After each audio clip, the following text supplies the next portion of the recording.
Olá, queridos, a paz do Senhor. Sejam muito bem-vindos mais uma vez à Academia de Pregadores. Eu sou o pastor Wanderson Silva e nós estamos nas nossas lições bíblicas de escola dominical, currículo dos adultos, quarto trimestre de 2022.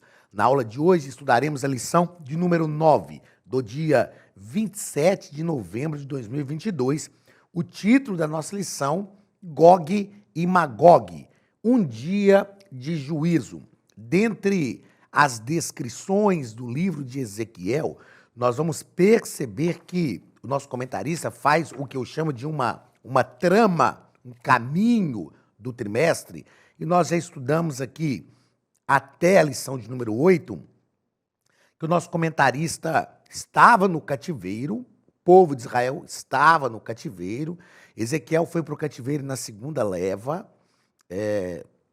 Na primeira lição, o comentarista até tratou que ele foi na primeira leva para o cativeiro, mas a gente sabe historicamente que ele foi na segunda leva. Na primeira leva foi o profeta Daniel, Ezequiel foi na segunda leva para o cativeiro. Quando ele começa a profetizar, o templo ainda não estava destruído, mas por causa da idolatria, por causa de todas as abominações que a gente estudou lá na lição de número 3, Deus permite a destruição do templo. Antes que o templo fosse destruído, Deus sai do templo, tira a sua glória do templo. Então, só para a gente entender essa lição de número 9, nós precisamos pensar o seguinte, principalmente aqui para você que é professor de escola dominical, situar o seu aluno nesta lição de número 9. O povo foi para o cativeiro, primeira leva foi Daniel, Misael, Ananias e Azarias, e outros príncipes, né? A nobreza de Judá foi para o cativeiro. Ezequiel foi na segunda leva, ele se torna o atalaia de Deus no cativeiro, é o cenário que nós temos do início do nosso trimestre, lá na lição de número 1. Deus usa Ezequiel para profetizar que o fim viria, o fim da cidade de Jerusalém, ou seja, Nabucodonosor iria fazer a terceira incursão, como realmente fez, e então Deus leva Ezequiel em espírito ao templo em Jerusalém, para ele ver o que estava acontecendo naquele momento. 4 abominações estavam acontecendo no templo, lição de número 3. Na lição de número 4, nós percebemos que Deus retirou a sua glória e Deus se retira do templo, o templo então é destruído, e na lição de número 5, Deus usa Ezequiel para falar contra os falsos profetas, tantos de Jerusalém quanto os que estavam no cativeiro. Os que estavam no cativeiro se opunham a Ezequiel e os que estavam em Jerusalém se opunham a Jeremias. Então, na lição 5, Ezequiel profetiza contra os falsos profetas. Na lição 6, Ezequiel fala sobre a justiça de Deus, a justa recompensa que Deus daria. Na lição de número 7, Ezequiel vai tratar sobre a responsabilidade individual. Deus está jogando por terra aquele provérbio que o povo tinha, os pais comeram uvas e se embotaram os dentes dos filhos. Deus está mostrando que a responsabilidade era individual. Na lição de número 8, Deus profetiza contra, Ezequiel, profetiza, Deus determina Ezequiel profetizar contra os falsos pastores que, além de não conduzir o povo, além de permitir o povo se dispersar, Deus fala de forma dura contra eles porque eles não foram em busca das ovelhas que se dispersaram. Deus então alerta esses pastores que iria encontrá-los para uma conversa séria e, de repente, Deus diz, não, deixa que eu mesmo vou reunir as ovelhas dispersas de Israel. É dentro deste cenário que vêm as profecias que nós estudaremos agora na lição de número 9. Então, por que eu fiz essa parte introdutória aqui da lição de número 9? Para a gente entender, para a gente pôr o pé no chão e compreender qual é o cenário da lição de número 9, até porque o nosso comentarista vai deixar claro que nós não podemos confundir esta guerra de Gog e Magog, tratada na lição de número 9, com a guerra de Gog e Magog, que é descrita no Apocalipse. Então, já de cara, a gente vai perceber que Este Gog e Magog que Ezequiel trata aqui, e que depois João vê também a guerra de Gog e Magog no Apocalipse, aqui, ao que tudo indica, não está tratando de nomes de pessoas, está tratando aqui de confederados. Eu vou fazer questão de deixar isso claro aqui nessa lição. São confederados que vão guerrear contra Israel. João vê esses confederados em Apocalipse, no final da grande tribulação, quando Jesus vai guerrear para já inaugurar o milênio. Esses confederados estarão guerreando contra Israel, e Ezequiel tem esta visão também. Então, não é a mesma coisa, não são os mesmos fatos que Ezequiel está vendo e que João está vendo. São fatos escatológicos. João vê esses fatos escatológicos que ainda acontecerão. No caso de Ezequiel, ele tem uma visão também escatológica que já se cumpriu parcialmente em diversos momentos na vida de Israel. Isso se cumpre, por exemplo, na terceira incursão de Nabucodonosor. Depois, durante a Segunda Guerra Mundial, por exemplo, nós temos confederados liderados pela Alemanha, Hitler, né? Liderando a guerra contra os judeus. Depois, a gente teve diversos outros momentos. 1967, teve a Guerra dos 6 Dias, e também teve um grupo de confederados que guerrearam contra o povo de Israel. Depois disso, nós tivemos diversas outras guerras. Iraque, né, lá final da década de 90, que guerreou também contra Israel. E, enfim, vira e mexe, como diz o mineiro, tem um povo se levantando contra Israel. Então, é sobre isto que Ezequiel está falando, tá ok? E aí, durante aqui a nossa lição, o comentarista vai procurar, em 2 pontos da lição, identificar alguns povos que são citados aqui, e ele vai mostrar também no 3º ponto da nossa lição, sobre o possível contexto escatológico, e a gente vai ver que houve um pensador, né, orientalista alemão, que viveu entre os anos de 1787 e 1842, que começou a trabalhar essa ideia aqui de Gog e Magog, liderando esses confederados como a Rússia, e depois da Guerra Fria isso se acalmou um pouco, mas agora com essa guerra entre a Rússia e a Ucrânia, a Rússia começa a aparecer no cenário de novo. Enfim, alguns acham que essa guerra de Gog e Magog pode ser liderada também pela China. Enfim, eu, particularmente, acredito que é um trabalho desnecessário nós começarmos a pensar quem vai liderar e começarmos a tentar prever algumas coisas. São coisas, são oráculos proféticos escatológicos que a gente sabe que vão acontecer e pode surgir, talvez, de uma nação que a gente hoje nem imagina no cenário mundial, como pode também ser liderado por uma nação que já está aí no cenário mundial. Enfim, o que nós precisamos entender dentro desta visão aqui, dentro do contexto do trimestre e dentro do livro de Ezequiel, sobretudo, é que Deus está trazendo, Deus está mostrando a Ezequiel que traria um juízo sobre o seu povo.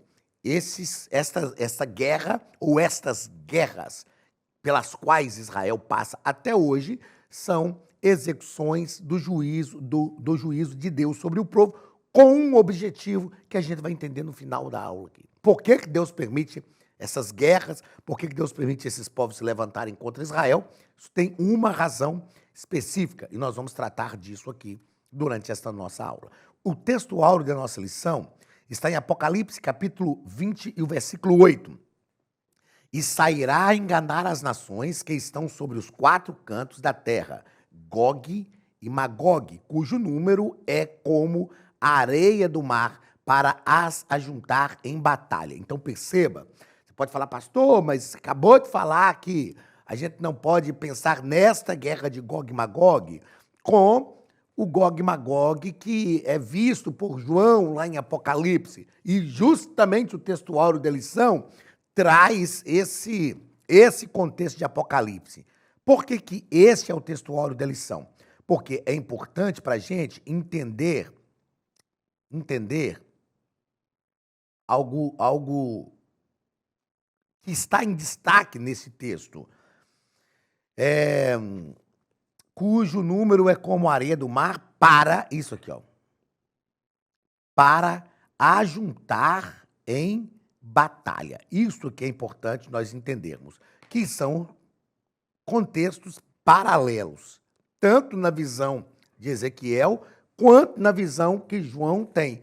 E eu acabei de falar isso agora há pouco aqui, isso aqui fala de Gog e Magog, é uma liderança de confederados, povos, que se ajuntariam e se ajuntarão, no caso aqui do texto de Apocalipse, contra o povo de Israel, ok? Então seria um dia de juízo de Deus, onde um grupo de confederados estarão. Ezequiel estava vendo isso aqui, né? Seria um juízo de Deus, onde um grupo de confederados estariam guerreando contra o povo de Israel. Verdade prática.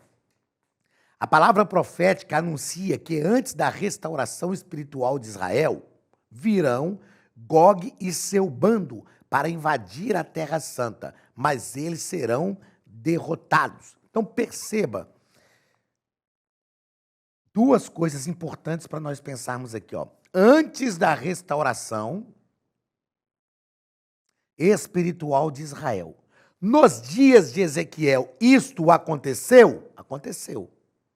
A gente vai perceber que essa restauração espiritual de Israel vai ser tratada aqui no nosso trimestre, na lição de número 10, onde nós vamos pensar sobre o Vale de Ossos Secos. A lição de domingo que vem, a próxima lição da semana que vem, nós vamos tratar sobre a restauração espiritual de Israel. Antes dessa restauração espiritual de Israel ocorrer, aconteceu essa investida? Aconteceu. Nabucodonosor fez a terceira investida em Jerusalém, destruiu o templo, destruiu a casa do rei, levou os vasos sagrados para a Babilônia e realmente devastou a cidade. Aí nós vamos ter Jeremias em Jerusalém, escrevendo o livro de Lamentações, que é um lamento que Jeremias faz. Lamentações é um livro que está escrito em forma de acróstico, tem 5 capítulos. O capítulo 3 é um acróstico triplo e ele está escrito em forma de poesia fúnebre, porque Jeremias estava lamentando a destruição da cidade. Então, agora, esta visão de Ezequiel tem também um contexto escatológico que ainda não se cumpriu? Tem. Israel ainda será plenamente restaurado por Deus quando eles clamarão pelo Messias. Isaías 64, quando eles dizem, ó, se fendesse os céus e viesse os Messias, que os montes caiam sobre nós e o povo de Israel vai clamar pelo Messias. Isso é uma visão futura ainda. E aí o versículo 4 do capítulo 64 de Isaías é um texto que Israel vai clamar, dizendo, porque desde a antiguidade nunca se viu. Deixa eu ler o texto, que aí você vai entender que esta profecia de Ezequiel, ela tem sim um cumprimento futuro, escatológico. E aí nós vamos pensar na guerra de Gog e Magog, que será uma guerra de Cristo contra os confederados que estarão guerreando contra Israel. Mas isso não aconteceu ainda. Os oráculos proféticos de Ezequiel, parte já se cumpriu. E então vai se cumprir quando os confederados, liderados por Gog e Magog, guerrearem contra Israel. Vai acontecer o cumprimento de Isaías 64. Israel vai clamar, ó, se fendesse os céus e descesse, se os montes tremessem na tua presença, como quando o fogo inflama os gravetos, como quando faz ferver as águas, para fazeres notório o teu nome aos teus adversários, de sorte que as nações tremessem na tua presença. Quando fizeste coisas terríveis que não esperávamos, desceste e os montes tremeram à tua presença, porque desde a antiguidade não se ouviu, nem com os ouvidos se percebeu, nem com os olhos se viu, Deus além de ti, que trabalha para aqueles que nele esperam. Nesse momento, Jesus virá, Apocalipse capítulo 19, retrata esta vinda de Jesus, a igreja virá com o Senhor, ele vai guerrear contra o anticristo e vai instaurar o milênio. Enfim, não é o assunto da nossa lição, mas é só para você entender que a palavra profética que Ezequiel anuncia aqui no capítulo de número 38 e 39 é uma palavra profética que já se cumpriu em parte e ainda irá se cumprir antes da restauração espiritual de Israel, ok? A palavra-chave da nossa lição é juízo. A Academia de Pregadores tem um recado para você. Olá, queridos alunos e alunas da Academia de Pregadores, que bom ter você conosco neste momento tão especial. Estamos aqui para apresentar a nova plataforma da Academia de Pregadores, que foi construída ao longo dos últimos meses com muito carinho, um grande investimento, para levar até você não somente um conteúdo de excelência, mas também tecnologia de ponta. Veja comigo. Os cursos estão organizados por trilhas na página principal. Aqui você encontra sugestões, lançamentos, temas específicos e outras categorias. No final da página tem uma trilha com todos os cursos. Após começar os seus estudos, a primeira trilha será Continuar assistindo, que mostra somente os cursos iniciados por você. Sobre a capa do curso consta o número de aulas, a carga horária e um botão para adicionar aos favoritos. Nesta seta, você pode expandir e ver um vídeo de introdução. Para fazer login, clique no avatar no canto superior direito e insira o seu e-mail e senha usados no cadastro. Caso tenha esquecido a senha, é só clicar neste link, preencher o e-mail cadastrado e a senha será enviada. No canto superior esquerdo fica o novo menu do portal. Ao abrir um curso pela primeira vez, você vê as informações do curso e do professor. E na lateral, ou logo abaixo, se for no celular, está a lista de módulos e aulas. Algumas aulas iniciais podem ser grátis e qualquer pessoa que fizer um cadastro rápido pode assistir. Após se matricular, aqui você vê as aulas concluídas, aulas liberadas ou agendadas. Você pode adicionar os favoritos, dar uma nota ao curso e acompanhar o seu progresso. E se você sair do curso e retornar depois, o sistema vai abrir exatamente a última aula assistida. Se estiver no computador, use esta seta para ampliar a tela.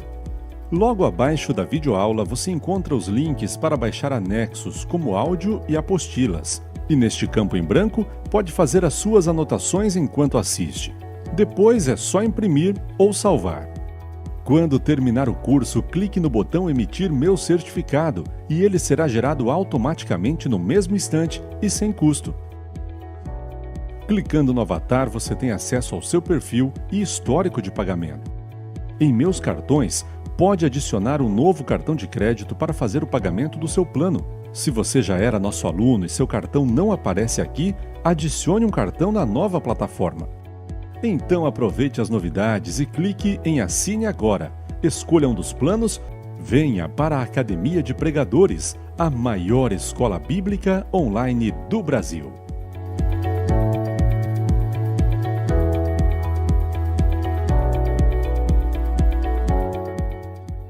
Juízo, ou seja, o juízo de Deus será instaurado, será derramado sobre a nação de Israel. Leitura bíblica em classe da nossa lição está em Ezequiel, capítulo 38, versículos 1 ao 6, e o capítulo 39, versículo 1 ao 10, que nos diz o seguinte: Veio mais a minha palavra do Senhor, dizendo: Filho do homem, dirige o rosto contra Gog, terra de Magog, príncipe e chefe de Meseque e de Tubal, e profetiza contra ele, e dize: Assim diz o Senhor Jeová: Eis que eu sou contra ti, ó Gog, príncipe e chefe de Meseque e de Tubal, e te farei voltar, e porei anzóis nos teus queixos, e te levarei a ti como todo o teu exército, cavalos e cavaleiros, todos vestidos bizarramente. Congregação grande, com escudo e rodela, manejando todos a espadas, persas, etíopes e os de Pute com eles, todos com escudo e capacete. Gomer e todas as suas tropas, a casa de Togarma, da banda do norte, e todas as suas tropas, muitos povos contigo. Tu, pois, ó filho do homem, profetiza ainda contra Gog, e dize, assim diz o Senhor Jeová, eis que eu sou contra ti, ó Gog, príncipe e chefe de Meseque e de Tubal, e te farei voltear, e te porei 6 anzóis, e te farei subir das bandas do norte, e te trarei aos montes de Israel, e tirarei o teu arco da tua mão esquerda, e farei cair as tuas flechas da tua mão direita. Nos montes de Israel cairás tu e todas as tuas tropas e os povos que estão contigo. E as aves de rapina e as aves de toda a casa e aos animais do campo te darei por pasto. Sobre a face do campo cairás, porque eu falei, diz o Senhor Jeová. E enviarei um fogo sobre Magog, e entre os que habitam seguros nas ilhas, e saberão que eu sou o Senhor. E farei conhecido o meu santo nome no meio do meu povo de Israel, e nunca mais deixarei profanar o meu santo nome. E as nações saberão que eu sou o Senhor, o Santo de Israel. Eis que é vindo e se cumprirá, diz o Senhor Jeová. Este é o dia que tenho falado. E os habitantes das cidades de Israel sairão e totalmente queimarão as armas e os escudos e as rodelas com os arcos e com as flechas e com os bastões de mão e com as lanças e farão fogo com tudo isso por 7 anos. E não mais trarão lenha do campo, nem a cortarão dos bosques, mas com as armas acenderão fogo e roubarão aos que os roubaram e despojarão aos que despojaram, diz o Senhor Jeová. O que nós percebemos deste texto? Nós percebemos que embora seja uma profecia contra Magog, contra Gog, Magog é a terra. Então, quando a gente fala Gog e Magog, a gente está tratando tanto do líder, que é Gog, quanto da terra que ele representa, que é a terra de Magog. Como eu disse aqui, são os confederados. Deus está dizendo, olha, vocês vão oprimir o meu povo. Será um dia de juízo para Israel. Mas Deus executará o seu juízo contra Gog também. E o texto deixa claro que o povo de Deus não vai precisar mais guerrear. Quando o Senhor diz aqui, ó, e não trarão lenha do campo, as armas serão usadas como lenha para acender fogueira. E o próprio povo de Deus vai roubar quem os roubaram e despojar aqueles que os despojaram. Ou seja, Deus estará presente, dando vitória ao seu povo, vai executar o seu juízo sobre Gog, mas o povo de Israel também será, e como já foi em diversas outras vezes, oprimidos, a fim de que se arrependam e sirvam ao Senhor. Tá ok? Então vamos lá. O nosso comentarista divide aqui a nossa lição em 3 pontos. Antes disso, eu fiz uma anotação que eu não posso esquecer. O texto da leitura bíblica em classe descreve um cenário de guerra, quando Deus virá em livramento do seu povo. Embora eu já deixei isso claro aqui, mas eu precisava ler isso que eu anotei. Então, esse texto é um cenário de guerra, quando Deus vem em livramento do seu povo. Isso já aconteceu. Se você assistir, existem diversos vídeos de reportagens, gratuitos até, né? Parece que no YouTube, no YouTube, sobre a Guerra dos 6 Dias. Assista depois a Guerra dos 6 Dias. Você vai perceber que era impossível Israel vencer os confederados. Era impossível. Mas Deus deu vitória ao seu povo. Quando a gente olha lá da década, eu falei final da década de 90, mas não é. Parece que foi início da década de 90, por volta de 1992, por aí afora, quando o Iraque guerreou contra o povo de Israel, a gente vai perceber também que Deus livrou o seu povo. E Deus sempre livra o povo de Israel. Nosso comentarista vai dividir a lição em 3 pontos. No primeiro ponto, ele vai tratar sobre a identidade dos povos invasores, parte 1. No primeiro parágrafo aqui, ó, ele vai falar sobre os invasores e ele vai nos descrever que a profecia deixa claro que a invasão será para o fim dos anos,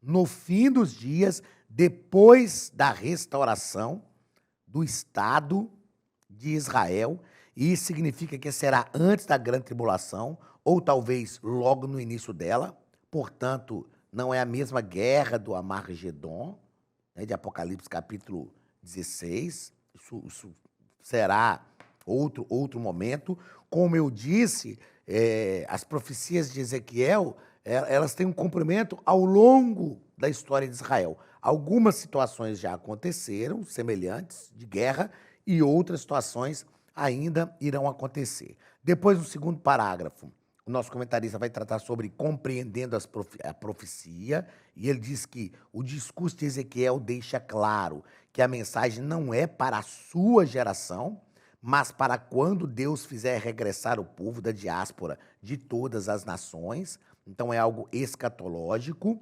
Repito, algumas coisas aconteceram já nos dias mesmo de Ezequiel, dando um prenúncio, mas o cerne dessa profecia é realmente escatológica. E do terceiro parágrafo, ele fala sobre Magog, e o nome, fala sobre Gog, e o nome Gog, fora da profecia de Ezequiel, só aparece mais algumas vezes, né? Só aparece mais 2 vezes nas Escrituras, falando de um descendente de Rúben. E ele vai nos dizer aqui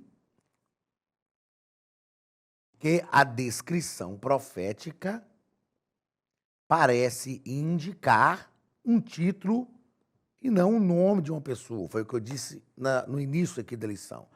Não o nome de uma pessoa. Parece um título, como Faraó, como César, como era muito comum naquele tempo. Depois, no segundo parágrafo, ele vai tratar sobre a identidade dos povos, parte 2.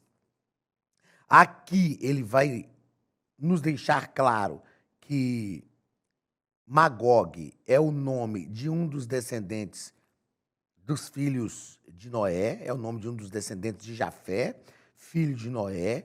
Ele mostra que o historiador Flávio Joséfo identifica Magog com os citas, um conjunto de etnia nômade que vivia na região norte do Mar Negro e do Mar Cáspio.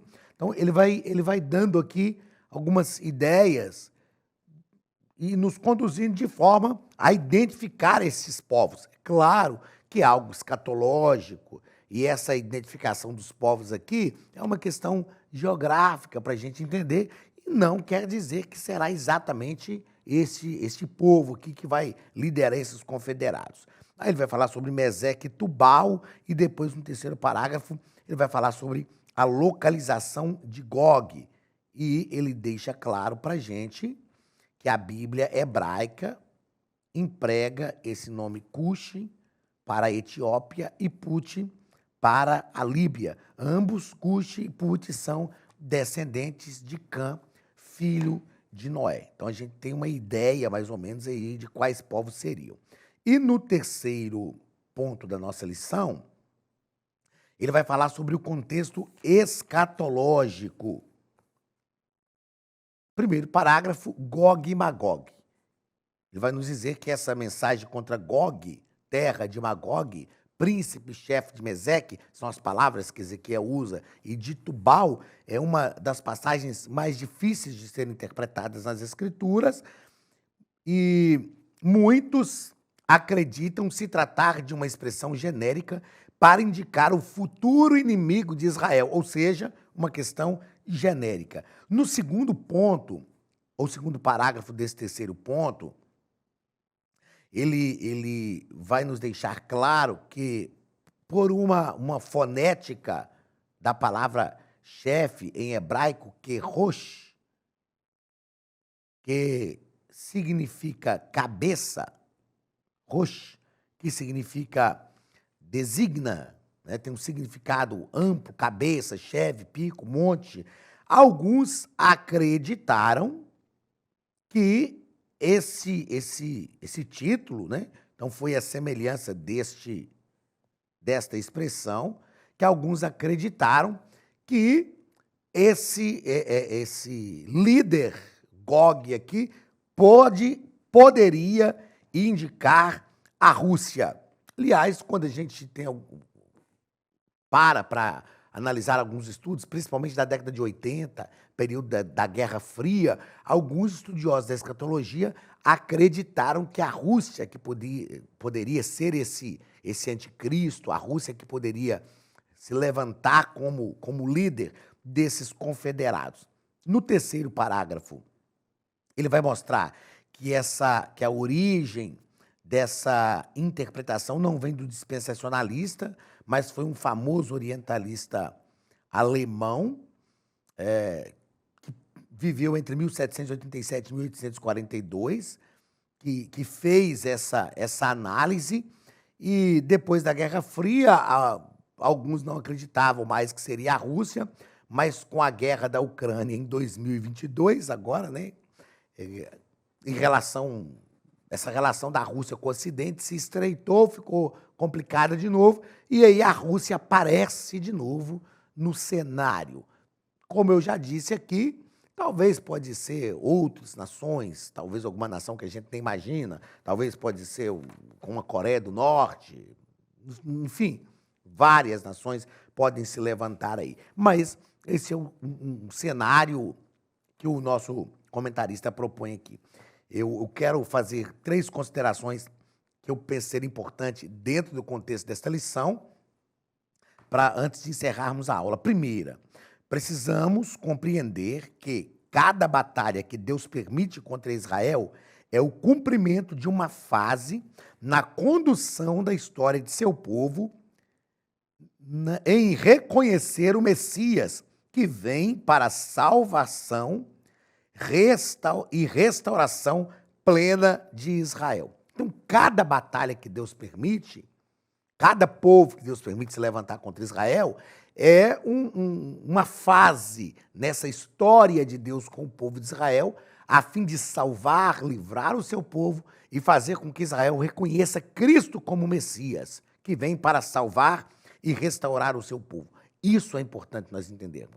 Essa mensagem escatológica de plena restauração do povo judeu, que vai se cumprir, que vai acontecer, é algo futuro. Deus permite que cada batalha seja uma fase para que o povo de Israel entenda isso. Segunda consideração, o juízo de Deus se dará para que o povo de Israel reconheça o Messias. Então Deus vai permitir, sim, povos oprimirem Israel, liderados pelo que nós chamamos aqui de confederados, né? E aí Ezequiel vai falar de Gog, que vai guerrear, vai liderar esses confederados contra Israel, e Deus vai permitir para que eles clamem pelo Messias e busquem o Messias. E terceira consideração, Gog e Magog são vistos, Gog é o líder, Magog é a terra, né? Gog e Magog são vistos como uma aliança de confederados contra Israel numa batalha. Algumas batalhas já aconteceram, outras batalhas poderão acontecer, e nós sabemos que, escatologicamente falando, haverá uma batalha mundial contra o povo de Israel, quando Israel vai ser livre pelo Messias e eles vão realmente reconhecer Cristo como o seu Messias. Então, essa lição de número 9 mostra-nos um dia de juízo de Deus. Dia de juízo de Deus sobre o povo de Israel, mas, sobretudo, dia de juízo de Deus também contra os confederados que estarão guerreando contra Israel. E nós vamos perceber que, a partir disso aqui, a partir dessa lição de número 9, Deus, depois de executar o seu juízo, livrar o seu povo, dentro dessa trama do comentarista, nesse 4º trimestre, nós vamos perceber que começa a ocorrer uma restauração espiritual de Israel. É o nosso foco de estudo da nossa próxima aula. E aí nós vamos perceber, então, este caminho que o comentarista faz com a gente nesse quarto trimestre. A partir de agora, a partir da nossa próxima aula, ele vai falar sobre a restauração de Israel como nação, a restauração espiritual, a restauração do templo, o retorno da glória de Deus, um pleno envolvimento do povo de Deus com o Espírito, até chegarmos na última lição, onde Deus volta a habitar no meio do seu povo. Então, essa lição de número 9, é importante deixar claro aos nossos alunos que ela vai inaugurar ela vai pôr fim a esse período de juízo de Deus e inaugura este período de plena restauração para que Deus volte a habitar no meio do seu povo, tá ok? Um grande abraço, Deus te abençoe, até a nossa próxima aula, em nome de Jesus.